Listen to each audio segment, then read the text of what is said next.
So is there a life expectancy for this disease? It very well may kill me, and it very well may kill me before I'm 25. Yeah, really heavy.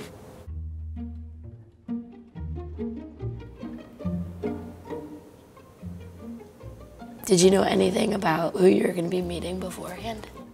No. You guys sprung one on her. You can ask me anything. Anything? Anything. Okay. So, how.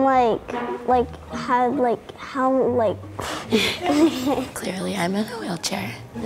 And I have a tube in my nose and I'm on oxygen. Do you ever stare at people when they look a little different? Yeah, I used to also. I still do. If you saw me walking down the street, what would you think? I wonder, what does she have? What disease or something, what does she have? So what was the diagnosing process? The assumption a lot of doctors will make is that anxiety is the cause of everything. So it took a lot of testing to prove that this was an anxiety and that it was actually something very significant and serious that needed to be addressed. So what's the official name of your disease? I have quite a few. I have a genetic condition called mitochondrial disease, which has shut down my organs. Which organs? My stomach, my small intestine, my colon, and then my lungs. Wow. I have Ehlers-Danlos syndrome. I have POTS, chronic intestinal pseudo-obstruction, mast cell activation disorder, and a couple others that I can't really remember the names of right now. And then the reason I'm in a wheelchair is if I stand up, I drop to the floor like a sack of potatoes. Last year, I spent more days in the hospital than I did at home. I've never seen a doctor. Wow. Yeah, I've never went to the doctor and I got shocked. What do you do on a normal day? I go to school, do homework, first priority, and then I do some video games and we have dinner and then I go to sleep. I would maybe be able to do one of those things.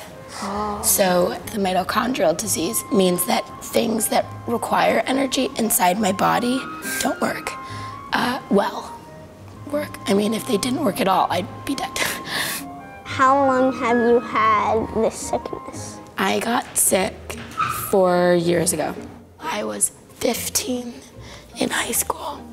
It must be really tough. Yeah, it was really tough. Pretty much anything a normal teen would want to do, I was able to do. And then I got sick, and all of a sudden, I couldn't do it anymore.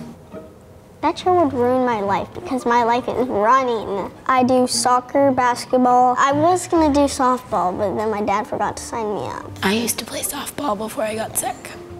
I rode horses and swam. I was on a competitive swim team. What do you miss the most? Babysitting, because I love babies. Do you want to be a mom when you grow up? Yeah, I did too. Will you be able to? My condition is passed on. That'd be not fair to those kids because it would be setting them up for things like this. So you can't eat? Can't eat anything. Can't drink water. Can't even swallow my spit, which is why I have this. Sorry, it's gross, but.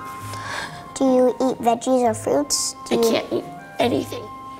Okay, so this is my mom, and she's gonna pull it up so I can show you. This is my meal. What is it? It's called TPN. Looks like breast milk. How do you stay alive? How do you not get so hungry? TPN goes all the way to my heart and it gets absorbed in my bloodstream. I mean, drinking's okay, but eating is, I love eating. Me too.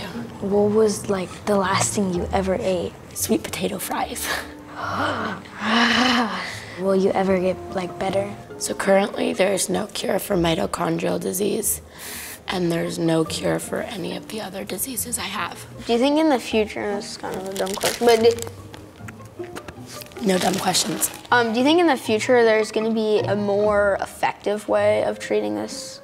disease? Yeah, I think medicine evolves over time, but the funding has to be there for it. For me, my lungs are shutting down and my GI system is already shut down, so it very well may kill me, and it very well may kill me before I'm 25. Does that like scare you? It's something that I think everybody jokes about. Like, I even joke about it. I'm like, make sure you write this on my tombstone. But thinking about it is so scary. I know that I will likely die before my parents, and that's something that I have to go to therapy to talk about because it's very heavy. The way that I can be proactive with it is doing stuff. What is on your bucket list? I got a lot on my bucket list. Let me pull it out. Go on a shopping spree to all my favorite stores. See, some of these are really dumb. Spend time with horses and find a way I can ride one because I can't get up on a horse, but I'd love to find an adaptive way of still connecting that way. Watch a live birth. I love babies, and if I were to get cured like tomorrow, I'd probably want to be like a midwife or something. Meet Ellen. Duh. Ellen, if you're there, I'd love to meet you. I've always had a dream of being like a pro like runner. And so if I couldn't do that, then I would be like, what am I here for? Do you think you'd be depressed? Like, I'd be sad? very depressed. So how have you dealt with it? I'm as positive as I can be. And so I try and see friends when I can. I love online shopping. And I just try and make the most out of everything because you never know how long you have left. That was really inspirational. Thank you. Of course, it was nice meeting you. You too. You have a nice face. Oh, thank you. Hi, I'm Juliet. Thanks for watching my episode of Kids Meet. To learn more about mitochondrial disease, check for a link down below. And don't forget to subscribe to HiHo. Bye.